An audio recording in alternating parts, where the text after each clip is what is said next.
1월 16일 주일 오전 예배 우리 하나님 앞에 드리도록 하겠습니다. 묵상 기도 하십니다.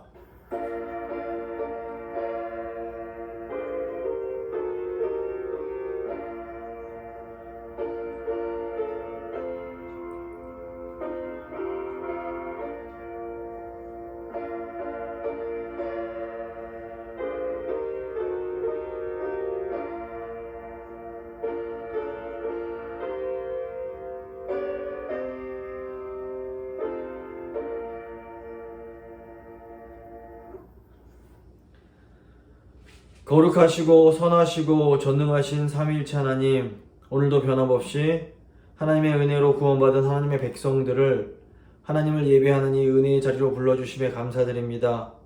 온 세상을 창조하신 성부 하나님, 죄로 인해 고통받는 이 세상을 새롭게 창조하여 주시기를 간절히 소원합니다. 죄인을 구원하시는 성자 예수님, 죄로 인해 고통받고 신음하는 불쌍한 영혼들을 구원하여 주시기를 간절히 간구합니다. 우리를 거룩하게 하시는 성령 하나님, 죄의 유혹 앞에 있는 이 교회를 거룩하게 하여 주시기를 간구합니다. 이 시간 저희가 성령과 진리 가운데 아버지께 드리는 예배를 받아주시고 풍성한 복과 은혜를 내려 주시옵소서. 예수 그리스도의 이름으로 기도합니다. 아멘. 사도신경으로 우리의 신앙 함께 고백하도록 하겠습니다. 나는 전능하신 아버지 하나님 천지의 창조주를 믿습니다. 나는 그의 유일하신 아들 우리 주 예수 그리스도를 믿습니다. 그는 성령으로 잉태되어 동정녀 마리아에게서 나시고 본디오 빌라도에게 고난을 받아 십자가에 못 박혀 죽으시고 장사된 지 사흘 만에 죽은 자 가운데서 다시 살아나셨으며 하늘에 오르시어 전능하신 아버지 하나님 우편에 앉아 계시다가 거기로부터 살아있는 자와 죽은 자를 심판하러 오십니다. 나는 성령을 믿으며 거룩한 공교회와 성도의 교제와 죄를 용서받는 것과 몸의 부활과 영생을 믿습니다. 아멘. 찬송가 10장입니다. 찬송가 10장 함께 찬양하시겠습니다.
교동문 84번입니다. 교동문 84번 함께 교독하시겠습니다.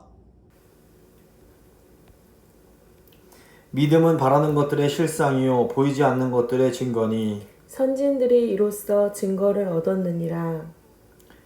믿음으로 모든 세계가 하나님의 말씀으로 지어진 줄을 우리가 아나니 보이는 것은 나타난 것으로 말미암아 된 것이 아니니라. 믿음으로 아벨은 가인보다 더 나은 제사를 하나님께 드림으로 의로운 자라 하시는 증거를 얻었으니 하나님이 그 예물에 대하여 증언하심이라. 그가 죽었으나 그 믿음으로써 지금도 말하느니라.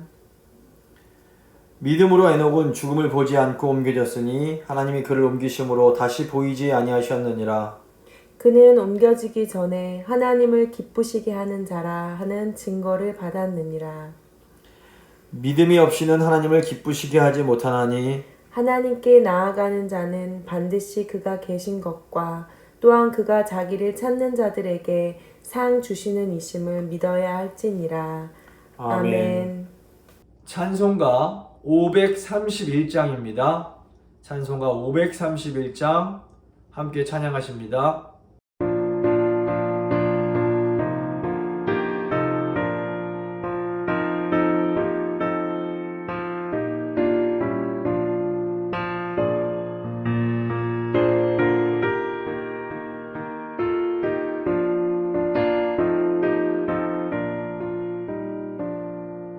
자비한 주께서 부르시네 부르시네 부르시네 사랑의 빛을 외안받고 점점 더 멀리 가나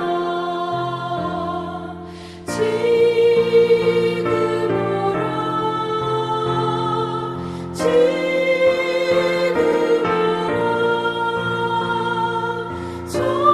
자비한 주께로 지금 건너오라 고달파 지친 자 쉬라 하네 쉬라 하네 쉬라 하네 무거운 짐진 자 다 나오라 쉬게 해 주시리라 지금 오라 지금 오라 자비한 주께로 지금 건너오라 주께서 지금도 기다리네 기다리네 기다리네 죄짐을 가지고 다 나오라 어서 주 앞에 오라 지금 오라 지금 오라 자비한 주께로 지금 건너오라 주님의 소리를 들어보라 들어보라 들어보라 그 이름 믿는 자 복받으리 어서 곧 일어나라 지금 오라 지금 오라 자비한 주께로 지금 건너오라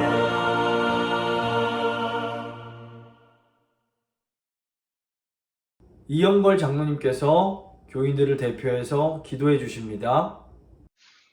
우리를 만드시고 다스리시고 선한 뜻에 따라 그 경륜 안에서 우리를 새롭게 빚어가시는 하나님 아버지, 은혜와 사랑을 감사드립니다. 지금 이 시간 재건나성교회 성도들이 성령 안에서 한 마음으로 주님께 예배드리오니 우리의 예배를 기쁘게 받아주시옵소서. 무거운 짐진 자들아 다 내게로 오라. 내가 너희를 쉬게 하리라라고 하신 말씀. 강하고 담대하라. 내가 늘 너희와 함께 하리라 하신 말씀을 기억합니다. 또한 이 세상에 썩어질 부귀영화, 세상이 주는 쾌락과 즐거움을 내려놓고 나의 품에서 하늘의 기쁨과 위로와 평안을 누리라는 말씀도 기억합니다. 하나님, 우리가 너무나도 연약하오니 우리에게 능력과 사랑과 근신하는 마음을 이 시간 불어넣어 주시옵소서. 세상과 죄와 코로나 상황에 포로되어 있는 저희 심령을 새롭게 하사 회복시키시며 모든 성도들이 하나님의 영이 거하시는 거룩한 성전이 되어 그 은혜의 기쁨으로 찬양하게 하여 주시옵소서. 목사님과 목사님 가정이 코로나에 걸려서 이렇게 다시 온라인으로 예배를 드리게 되었습니다. 이번 기회를 통하여 하나님을 더욱더 바라보게 하시고 우리의 지식이나 노력으로는 우리 자신을 보호할 수 없으며 하나님의 역사중과 도우심만이 절실하다는 저희의 확실한 믿음을 갖게 하여 주시옵소서. 저희 교회의 노년부와 청년부, 유년부를 기억하시어 굳건히 소망 가운데 세워지게 하시며 특별히 오신옥 권사님, 주님 위로하시고 보살펴 주시옵소서. 때로는 저희들이 목이 곧은 이스라엘 백성과 같이 교만할지라도 하나님 우리들을 용서하시고 주님의 나라를 위하여 저희들을 세우시고 사용하여 주시옵소서. 하늘의 지혜를 저희에게 허락하셔서 말씀을 통하여 올바른 지식을 얻고 우리들의 입술로는 서로를 세우는 지혜로운 말들을 나누게 하여 주시옵소서.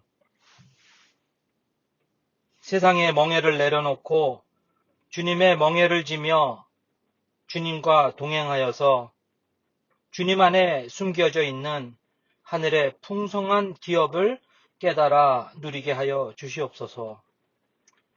복의 근원 나의 주 나의 하나님, 저희들이 이 시간 주님의 이름을 찬양합니다. 기쁘게 받아 주시옵소서. 예수님 이름으로 기도합니다. 아멘.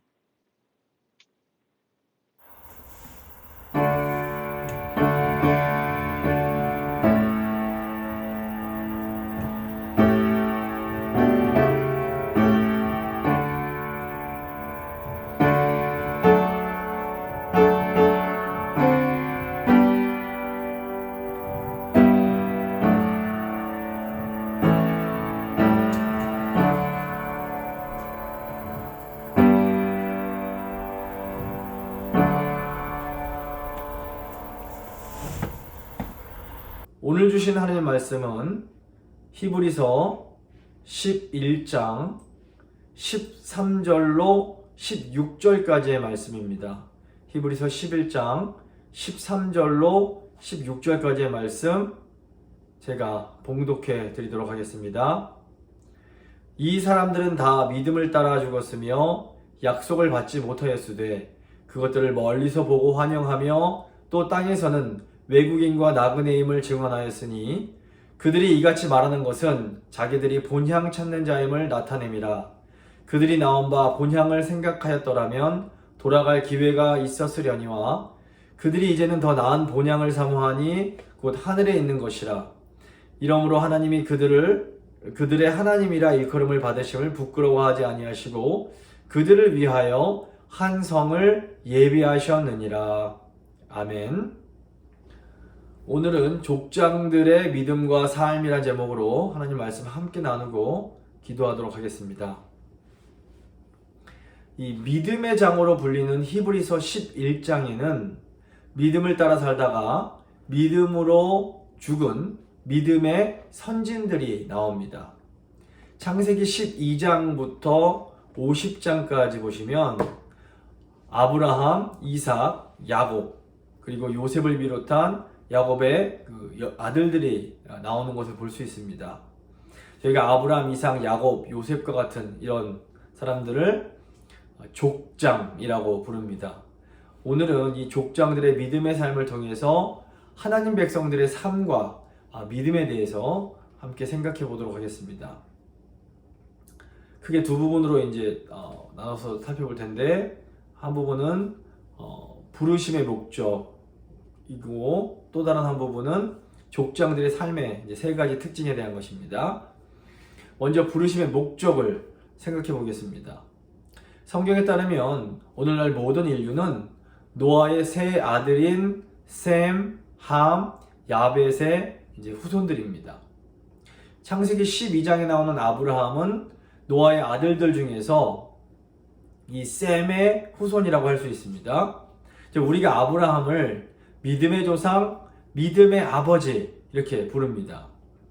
이것은 이제 바벨탑 사건으로 인해서 전 세계로 흩어진 사람들 중에서 하나님께서 아브라함을 불러내심으로 하나님 백성들의 이야기가 시작되기 때문입니다.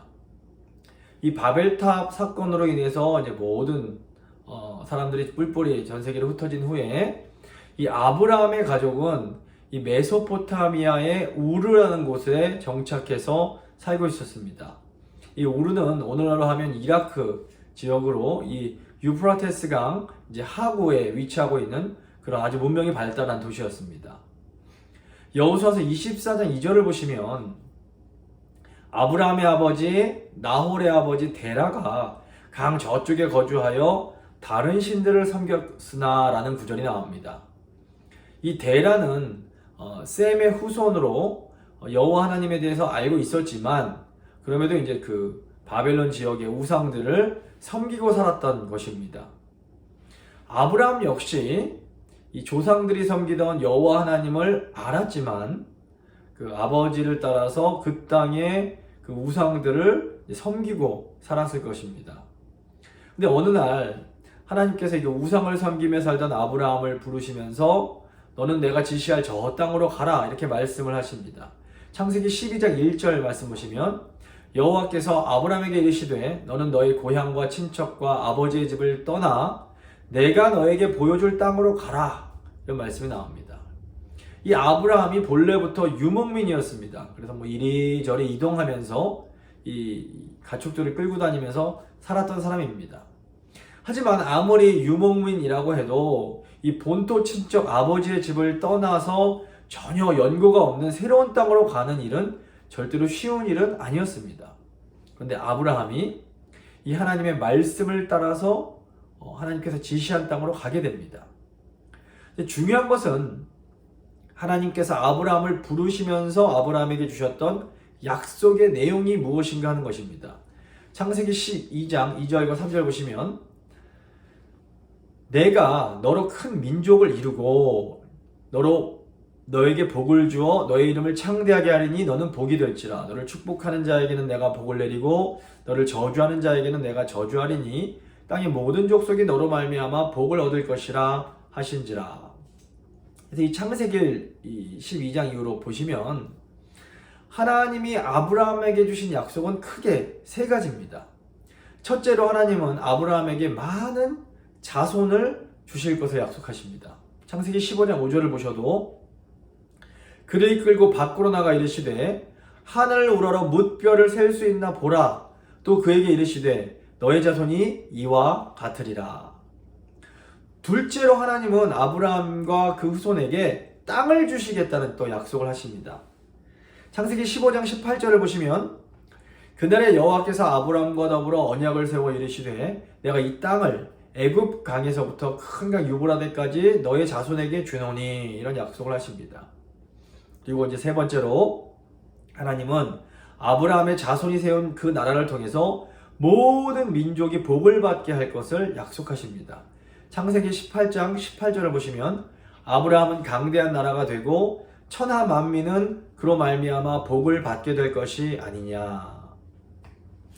이 세 가지 약속, 자손과 땅과 복을 전해주는 나라에 대한 이 약속에는 하나님께서 아브라함을 부르신 그 목적이 나타납니다. 하나님은 아브라함의 자손을 통해서 가나안 땅에 이스라엘이라는 나라를 건설하기를 원하셨습니다. 그리고 이 이스라엘을 통해서 바벨탑 이후로 하나님께 반역하고 다 하나님을 떠난 이런 모든 열방의 사람들이 다시 하나님께로 돌아와서 그들이 잃어버린 이 복을 회복하기를 원하셨던 겁니다. 하나님께서 아브라함을 부르신 이 목적이 너무나 중요한 것은 하나님께서 지금 이 예배를 드리고 있는 하나님의 백성인 우리를 예수 그리스도 안에서 부르신 목적도 똑같은 것이기 때문입니다. 하나님은 예수 그리스도 안에서 우리를 아브라함의 영적 자손들로 만드셨습니다. 그래서 하나님께서 4,000년 전에 아브라함에게 주신 이 약속은 그리스도 안에서 오늘날 우리의 것이 되었습니다. 갈라디아서 3장 29절을 보시면 너희가 그리스도의 것이면 곧 아브라함의 자손이요 약속대로 유업을 이을 자니라. 이게 도대체 무슨 의미일까요?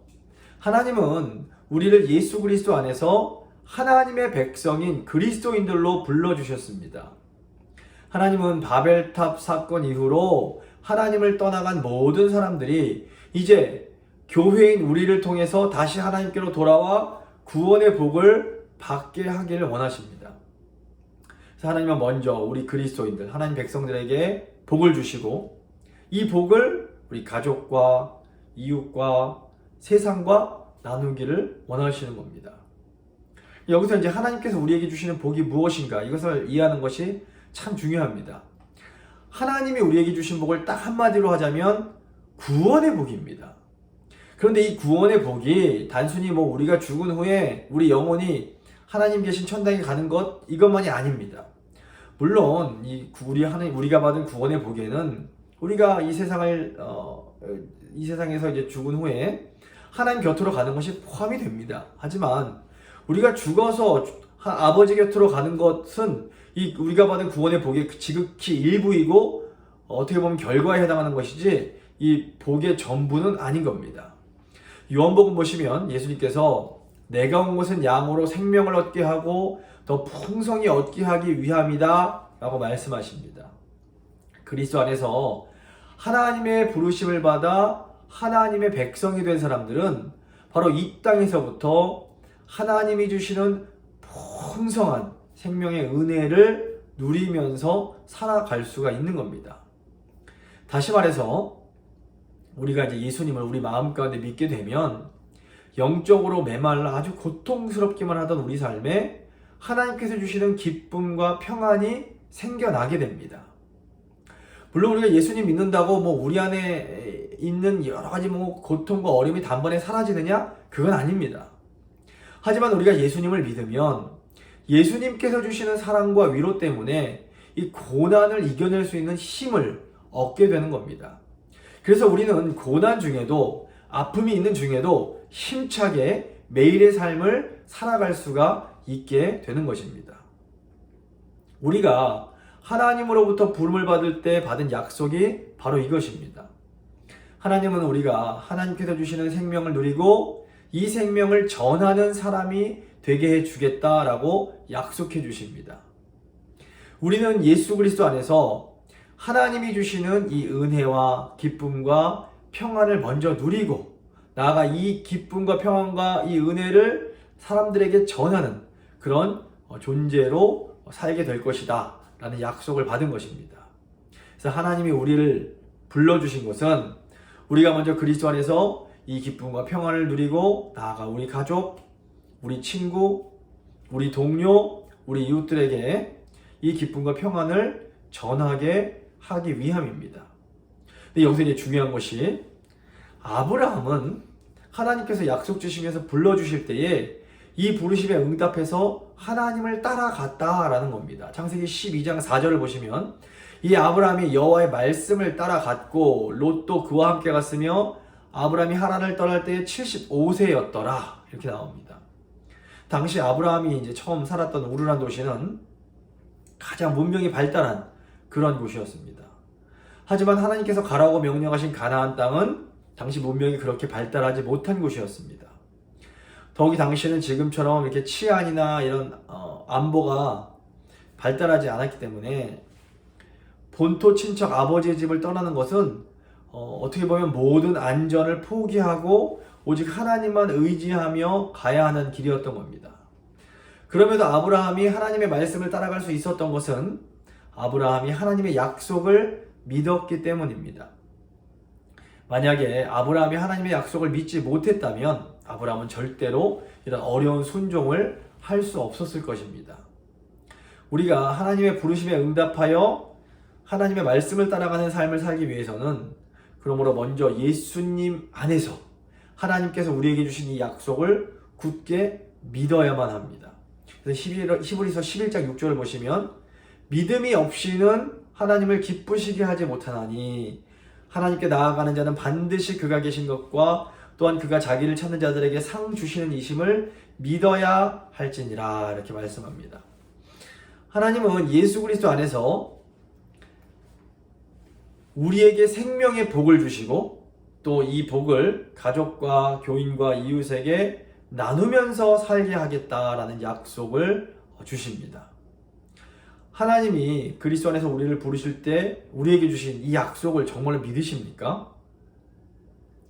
이 약속을 우리가 믿을 때에만 우리가 상황이 힘들고 어려워도 끝까지 이 하나님의 말씀을 따라서 사는 이 삶을 이제 살아갈 수가 있게 됩니다.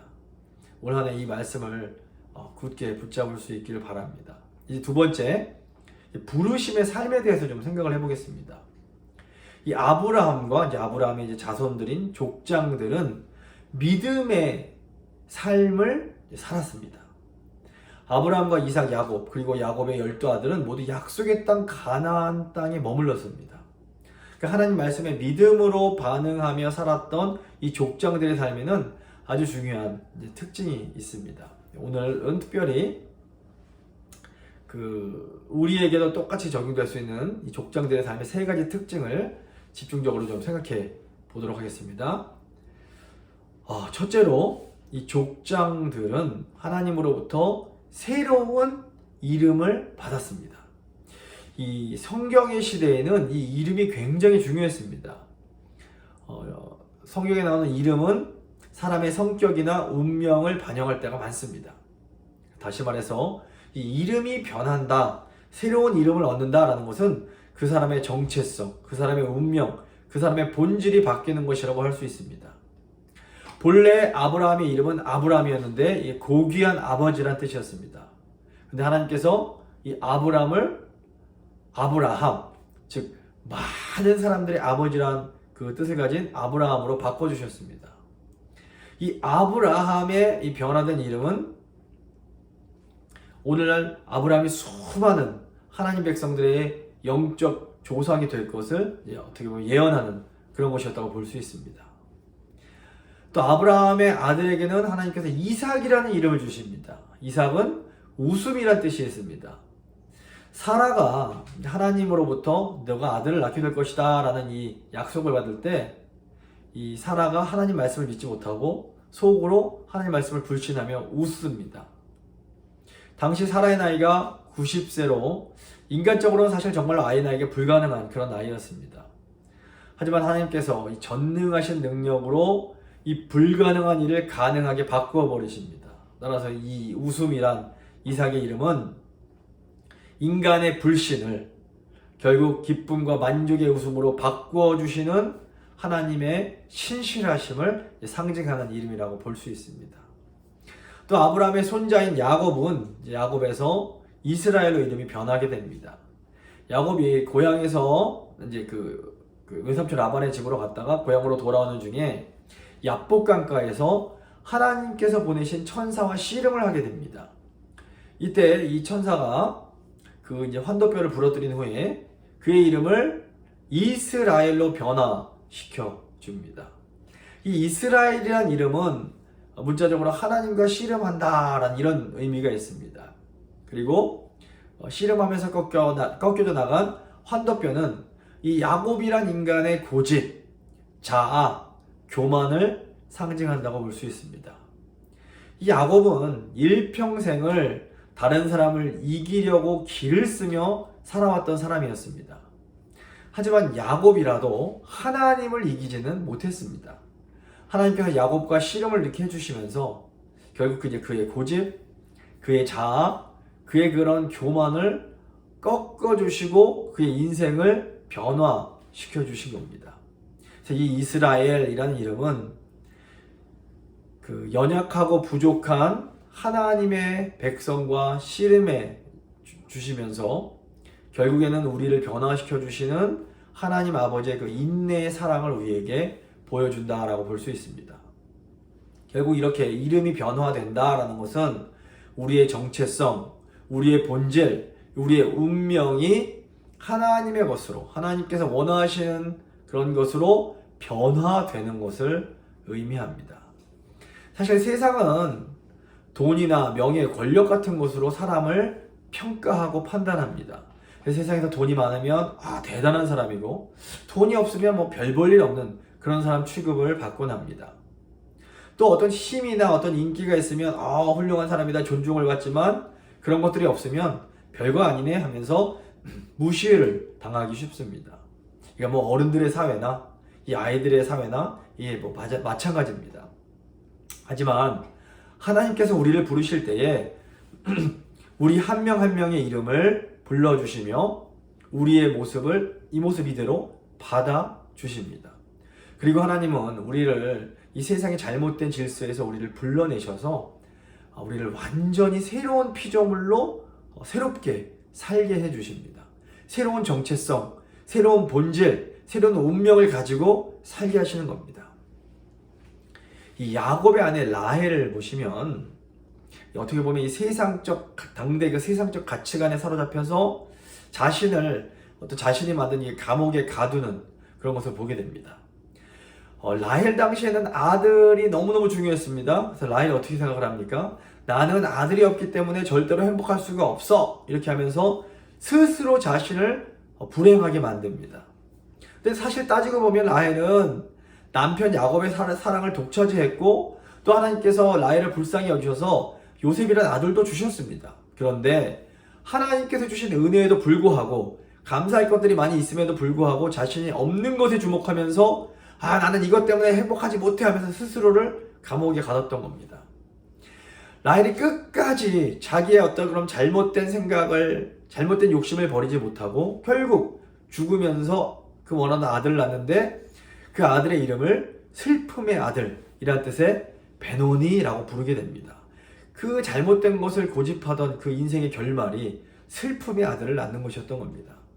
근데 오늘날 보면 많은 사람들이, 뭐 라헬도 믿음의 집안에 이제 그 야곱의 아내였으니까 하나님을 알고 있었는데, 오늘날에도 이 교회 다니고 믿음이 있다는 분들 중에서도 라헬처럼 어떤 세상적인 가치관에 사로잡혀서 자기가 만들어 오는 감옥에 자신을 가두면서 불행하게 살아가는 사람들이 굉장히 많습니다. 어떤 분들은 돈이라는 감옥을 만들어서 나는 돈이 없기 때문에 절대로 행복할 수가 없어 라면서 스스로 자신을 불행하게 만듭니다. 또 어떤 분들은 과거에 자신이 당했던 어떤 힘든 일이나 상처를 감옥으로 만들어서 그 안에 자기를 가두어 버립니다.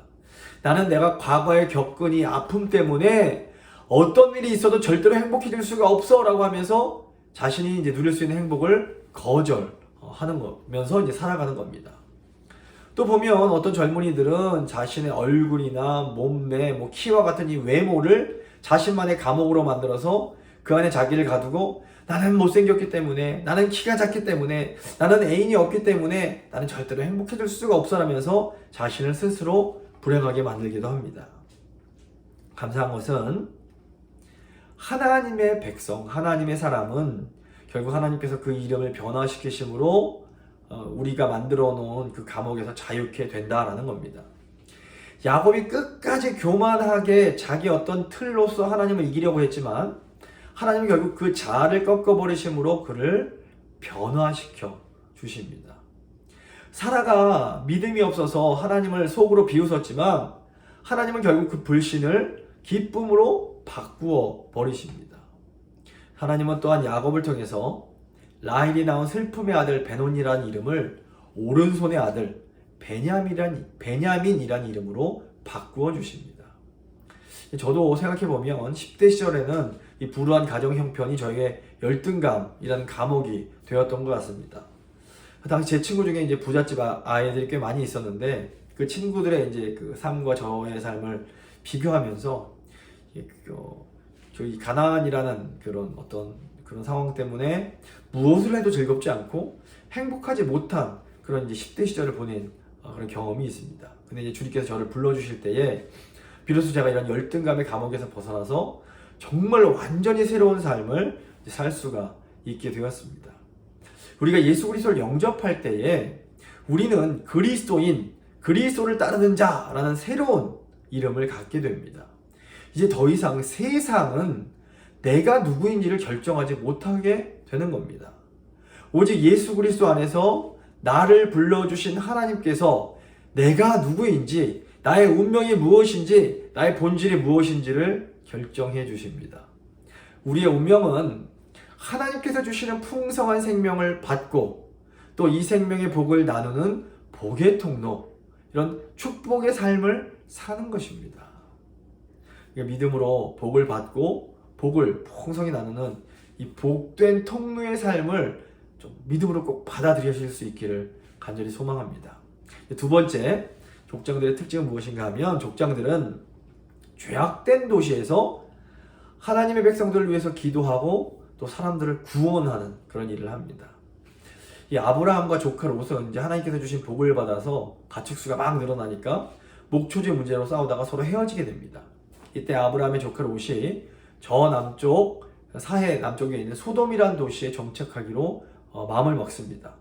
이 소돔이 당시에는 굉장히 물질적으로는 비옥했지만 영적으로 또 도덕적으로 매우 타락한 그런 곳이었습니다. 그래서 롯도 믿음이 있던 사람이기에 이렇게 영적으로 타락한 곳에서는 결코 행복한 삶을 살지 못했습니다. 베드로서 2장 7절을 보시면 무법한 자들의 음란한 행실로 말미암아 고통당하는 의로운 롯을 건지셨으니 이런 말씀이 나옵니다.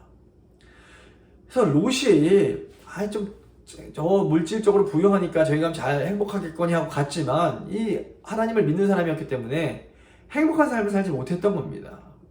하나님의 백성들은 그래서 어떤 선택을 할 때에 어떤 외적인 것, 경제적인 것만 보고 선택을 하면 안 되는 겁니다. 뭐 결혼을 하든 직장을 갖던 학교를 선택하든지 간에 아무리 경제적으로 좋은 조건이라고 해도 하나님 보실 때 악한 곳이라면 그곳에는 가지 않는 것이 좋습니다. 의인은 결국 악한 곳에서는 그 심령의 고통을 받을 수밖에 없습니다. 이 부모님들이 특히 우리 다음 세대들에게 이것을 좀 알려주실 필요가 있습니다. 세상은 돈, 인기, 쾌락을 추구하라고 외쳐댑니다. 그런데 잘 생각해보면 이것이야말로 악마의 속삭임입니다. 하나님의 백성은 예수님을 따라가지 않으면 절대로 평안은 없고 참된 행복을 누릴 수 없습니다. 하나님 백성은 반드시 약속의 자리인 예수 그리스도 안에 머물러야만 합니다. 근데 그게 전부가 아닙니다. 하나님의 백성은 더 나아가서 이 죄악된 세상을 위해서 기도해야 하고 죄악된 문화 속에서 살고 있는 하나님의 사람들을 구원해내야 합니다. 하나님께서 죄악된 소돔과 고모라를 심판하시기로 결정하셨을 때에 아브라함은 이 죄악된 도시들을 위해서 간절히 중보 기도를 드립니다. 그리고 아브라함의 기도를 통해서 이 죄악된 도시에 살던 롯이 그리고 롯의 이제 두 딸이 구원을 받게 됩니다. 또 요셉도 애굽의 총리가 되어 하나님 백성의 생명뿐 아니라 또 더 많은 사람들의 생명을 구원한 것을 저희가 알고 있습니다. 그래서 아브라함과 이 요셉의 사역은 죄악된 세상에서 살아가는 하나님 백성의 이 사역과 관련이 있다고 볼 수 있습니다. 하나님 백성은 죄악된 세상을 위해서 기도해야 하고 이 죄악된 세상을 살아가는 하나님의 백성들을 구원해야 할 책임이 있는 겁니다. 그렇다면 오늘 우리는 어떻게 이 구원의 사역을 감당할 수가 있는 것일까요? 우리가 아브라함처럼 간절한 마음으로 기도할 때에 하나님께서 천사를 보내서 하나님의 사람들을 구원해 주십니다. 우리 재건교회는 이 죄악된 세상 속에서 이 하나님의 진리를 잘 지켜온 그런 교회입니다. 우리 성도님들은 특별히 예배를 사모하고 하나님 사랑하는 마음으로 뭐 조카와 같은 친척들이 다 떠나간다 해도 이 약속의 자리를 끝까지 잘 지켜 오셨습니다. 이제 우리가 해야 할 일이 무엇일까요? 약속의 자리를 떠나서 어떻게 보면 이런 소돔과 같은 죄악의 자리에서 살아가는 이런 하나님의 백성들을 위해서 간절한 마음으로 기도해야 합니다. 이 아브라함이 소돔을 위해서 기도할 때 처음에 하나님 50명의 의인이 있으면 용서해 주실 겁니까? 이렇게 하다가 45명은 어떻습니까? 40명은요, 30명은요, 20명은요, 10명 있어도 용서해 주실 겁니까? 하면서 계속 끝까지 매달려서 기도를 합니다. 우리도 이 아브라함의 마음으로 계속해서 포기하지 않고 하나님을 떠난, 어떻게 보면 이 죄악된 세상 속에 살고 있는 그런 하나님의 백성들을 위해서 기도해야 합니다. 우리가 기도할 때에 하나님께서는 아주 놀라운 방법으로 하나님의 천사들을 보내 하나님의 백성들을 이 죄악된 세상으로부터 이제 구원해 내십니다.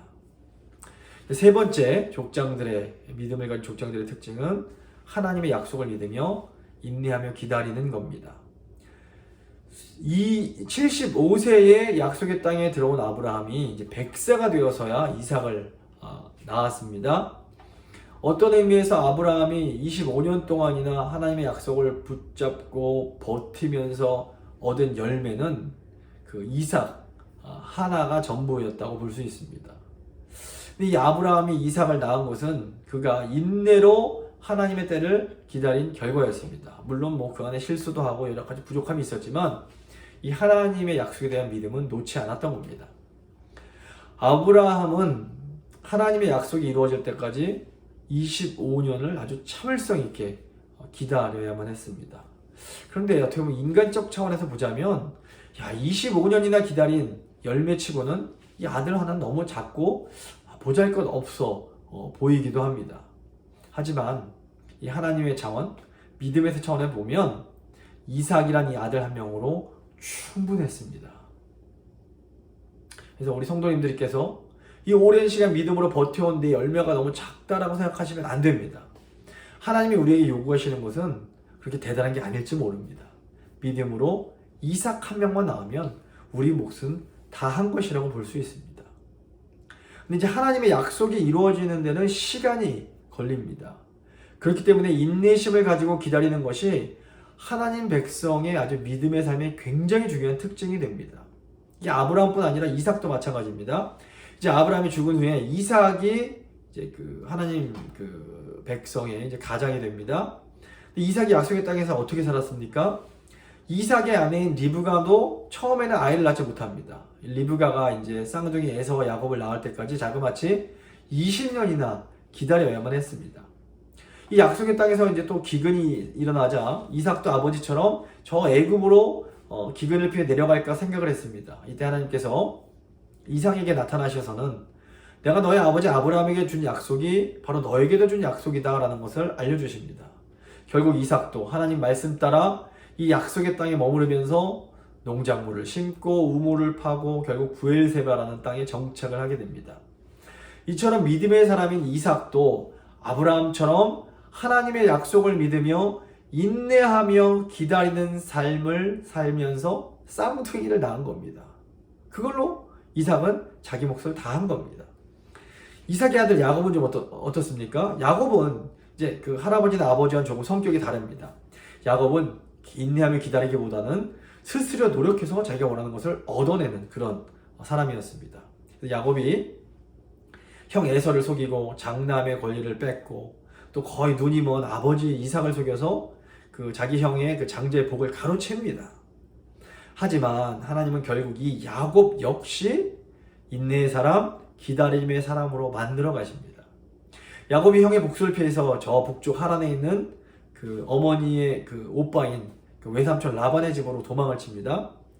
이제까지 속이면서 살던 야곱은 그 하란에서 외삼촌 라반에게 더 지독하게 속으면서 더 오랜 그 아내를 얻기 위해서 14년이라는 기다림의 시간을 가져야만 했습니다. 이 과정에서 야곱은 레아와 라헬 두 아내와 결혼해서 훗날 이스라엘 12지파의 선조가 될 12명의 아들을 낳게 됩니다. 이 모든 어려움과 기다림들이 하나님께서 아브라함에게 하신 자손의 약속이 이루어져가는 놀라운 과정이었다라고 또 볼 수 있습니다. 그래서 저희가 뭐 실수도 하고 어려움도 겪고 분열도 겪고 싸움도 하고 막 이런저런 어려움이 있지만 하나님께서는 또 이런 모든 우리 연약함까지도 사용해서 하나님의 뜻을 점점 이렇게 이루어 가시고 계신다는 것을 저희가 좀 알 필요가 있는 겁니다. 야곱이 다시 약속의 땅으로 내려오는 도중에 하나님을 만나게 됩니다. 하나님께서 야곱이 힘이 다할 때까지 야곱과 싸워주십니다. 이게 하나님이 야곱을 못 이기신다는 건 말이 되지 않고 야곱과 그냥 같이 싸워주시는 겁니다. 야곱이 길을 써서 자기 힘을 다할 때까지 그의 교만한 기질을 다 정말 할 수 있는 만큼 다 해보라는 겁니다. 그래서 결국에는 마지막에 야곱의 교만을 꺾으시고 그의 이름을 이스라엘로 바꿔주시는 겁니다. 아까도 말씀드렸지만 이 이스라엘이란 이름은 그가 하나님과 씨름한다 이런 뜻입니다. 우리는 예수 그리스도 안에서 이제 영적인 이스라엘이 된 사람들입니다.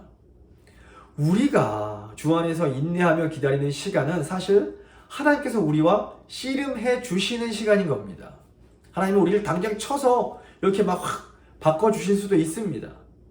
하지만 하나님께서는 우리가 우리 스스로 할 수 있는 걸 다 해보도록 이 시간을 허락해 주시는 겁니다. 이 시간은 우리의 조급하고 이기적인 성품이 꺾여져 나가는 성화의 시간이라고 할 수 있습니다. 마지막으로 이 야곱이 가장 사랑하던 요셉은 예수님의 그림자와 같은 사람입니다. 야곱이 오직 요셉에게만 아름다운 채색 옷을 입히고 또 요셉도 자기 형들을 무시하는 듯한 어떤 그런 이제 꿈을 꾸게 됩니다. 결국 형들이 요셉을 이집트로 가는 상인에게 팔았고 요셉이 애굽에서 아주 긴 인내의 시간을 보냈던 것을 저희가 알고 있습니다. 하지만 결국 요셉이 어떻게 됩니까? 이 긴 인내의 시간이 끝난 후에 애굽의 총리가 되어 기근으로 위기에 처한 하나님의 백성들, 즉 자기 가족들을 이집트로 데려오게 됩니다. 요셉의 형들은 요셉을 해치고 죽이려고 했지만 하나님께서는 그 모든 악을 선으로 바꿔주시면서 하나님의 백성을 지켜주시고 하나님의 약속을 이루어 가셨던 겁니다. 믿음의 사람들이던 이 족장들의 삶의 공통점이 무엇입니까? 하나님의 말씀을 따라서 살았던 족장들이었건만 그들의 삶에도 온갖 어려움과 위기와 좀 힘든 일들이 잔뜩 찾아오더라는 겁니다. 하지만 이 족장들은 하나님께서 아브라함에게 주신 이 약속을 믿고 인내하며 기다립니다. 그리고 하나님은 결국 이런 어려움과 위기를 통해서도 결국 하나님께서 주신 그 약속을 성취해 내십니다. 그러므로 이 시대의 하나님 백성인 우리의 삶에도 어려움과 위기가 찾아오는 것, 이런 것은 지극히 정상적인 일입니다. 하나님께서는 이런 모든 어려움과 위기를 통해서 결국 하나님의 놀라운 약속을 이루어 가실 겁니다. 그러므로 우리가 해야 할 일은 하나님께서 하나님의 약속을 이루실 그때까지 포기하지 말고 하나님을 온전히 신뢰하며 인내하며 기다리는 것입니다. 말씀을 마무리 짓도록 하겠습니다.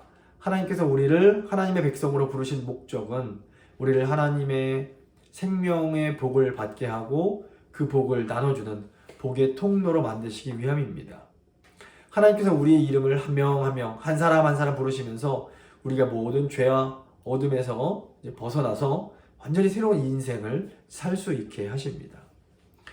우리가 이 죄악된 세상을 위해서 기도하며 하나님 백성들을 이제 구원하는 이 사역을 감당해야 하는데, 그러기 위해서는 우리를 축복하시며 우리를 통해 모든 사람들을 축복하시겠다는 이 하나님의 약속을 굳게 믿으시며 이 하나님께서 약속을 이루실 때까지 인내하며 기다리셔야만 합니다.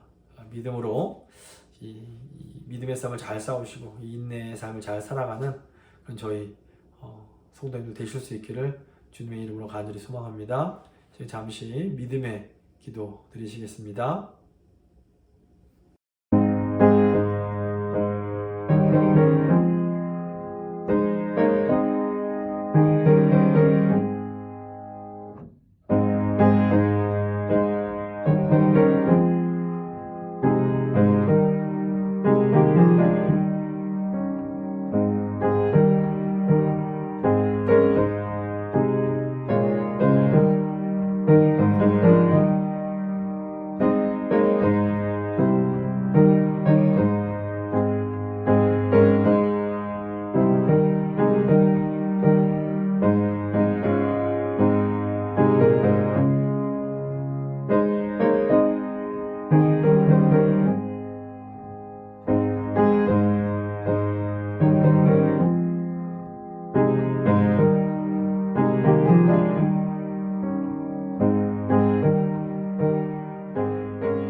기도하시겠습니다.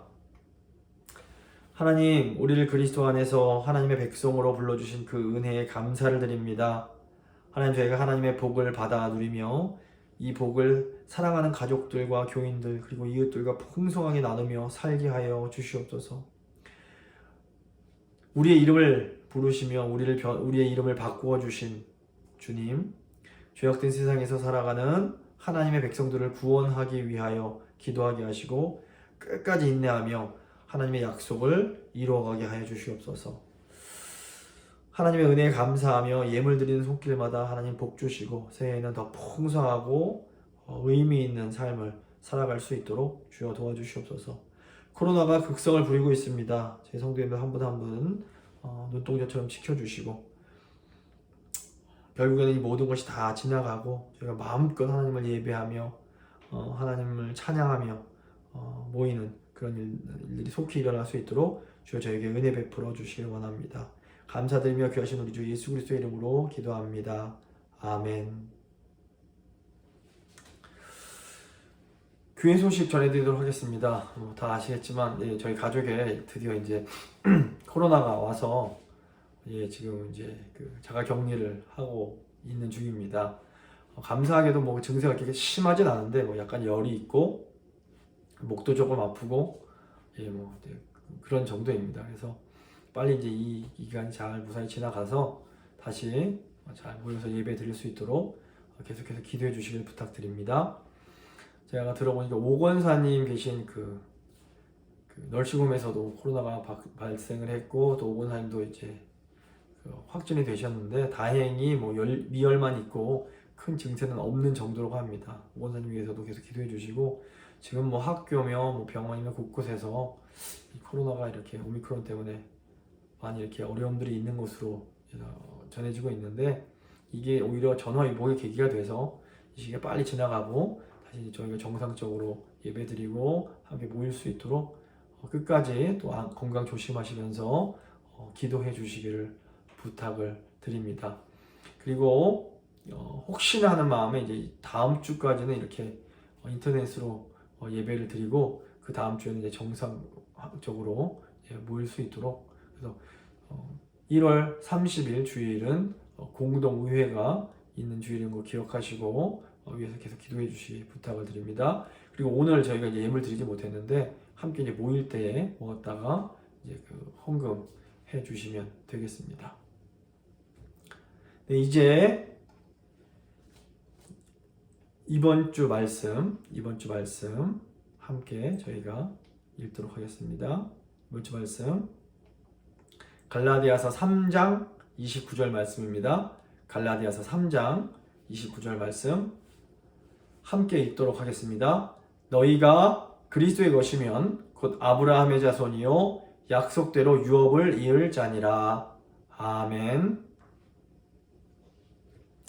이제 찬송가 325장 찬양하시겠습니다. 찬송가 325장입니다.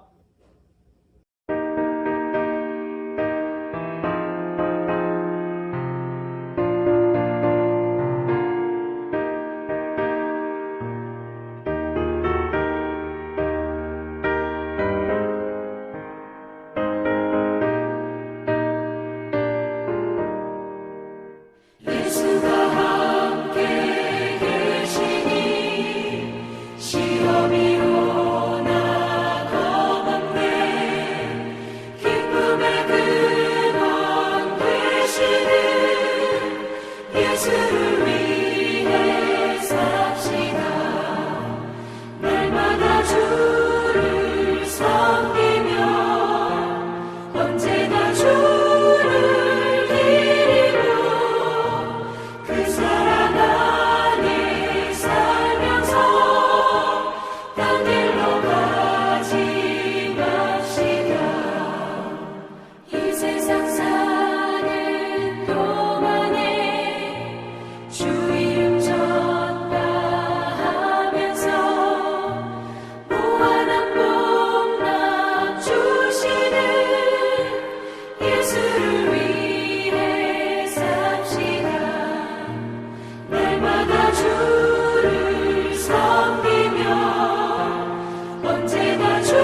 기도하시겠습니다. 지금은 십자가를 통해 우리를 아브라함의 후손이 되게 하신 우리 주 예수 그리스도의 은혜와 우리를 불러주시고 우리의 삶을 변화시키시는 하나님 아버지의 그 크신 사랑과 우리가 믿음으로 하나님 말씀 따라 갈 수 있도록 도와주시는 성령님의 교통하심이 믿음으로 하나님의 부르심에 응답하여 하나님께서 주시는 복을 받고 또한 나누는 삶을 살아가기를 간절히 소망하는 하나님의 백성들과 그 가족과 교회와 일터와 이 나라 위에 지금부터 영원토록 함께 있을지어다. 아멘.